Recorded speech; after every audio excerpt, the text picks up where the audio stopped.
सिक्किम सिङताममा ठुलो पहिरो गएपछि स्थानीय जनतालाई गरियो alert. NHPC Teesta power project क्षतिग्रस्त। सिक्किम सिङताम नजिक पहिरो गएको छ।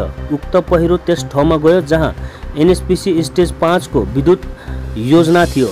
त्यसलाई ध्यानमा राख्दै स्थानीय मानिसहरूलाई सचेत गराएको छ। मङ्गलबार बिहान पूर्वी सिक्किमको सिङताम डिपुडाँडा नजिकै बालुटारमा एनएचपीसी टिस्टा स्टेज भी पावर हाउस नजिक पहिरो खसेको छ।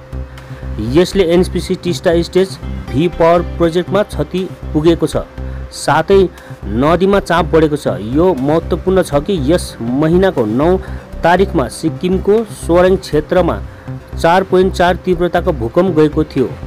सम्बन्धित अधिकारीहरूले यो पहिरो त्यसकै साइड इफेक्ट हो कि भनेर अनुसन्धान गरिरहेका छन्, तर विज्ञानहरूले सिक्किमका पहाडी क्षेत्रमा पहिरो खस्ने क्रममा पहिल्यै चेतावनी दिइसकेका थिए। हेर्दै गर्नुहोस् यसै विषयक तयार पारेको यो खबर।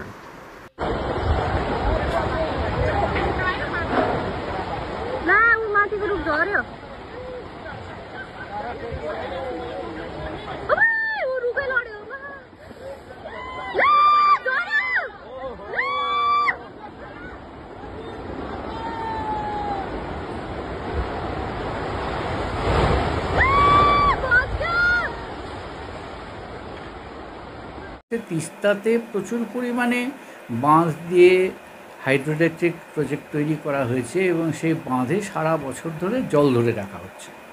ফলত আগে যে উচ্চতা দিয়ে তিস্তার জল প্রবাহিত হতো তিস্তার খাতে, এখন তার থেকে অনেক বেশি উচ্চতায় জল ধরে রাখা হচ্ছে সারা বছর ধরে।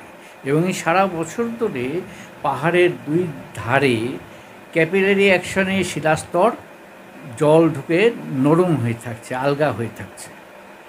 আর বর্ষাকালে যখন অতিরিক্ত বৃষ্টি হচ্ছে তখন এদিকে বন ধ্বংসের একটা ব্যাপার রয়েছে। এসব নির্মাণ কার্যের জন্য বন ধ্বংস হয়েছে। পাহাড়ের শিলাস্তরের ধরে রাখার যে বনের যে ক্ষমতা ছিল সেটা নেই। ফলত এখন এই রাস্তাটার তলাটা আলগা হয়ে গিয়ে সমস্ত রাস্তা শুদ্ধ নিচে বসে যাচ্ছে।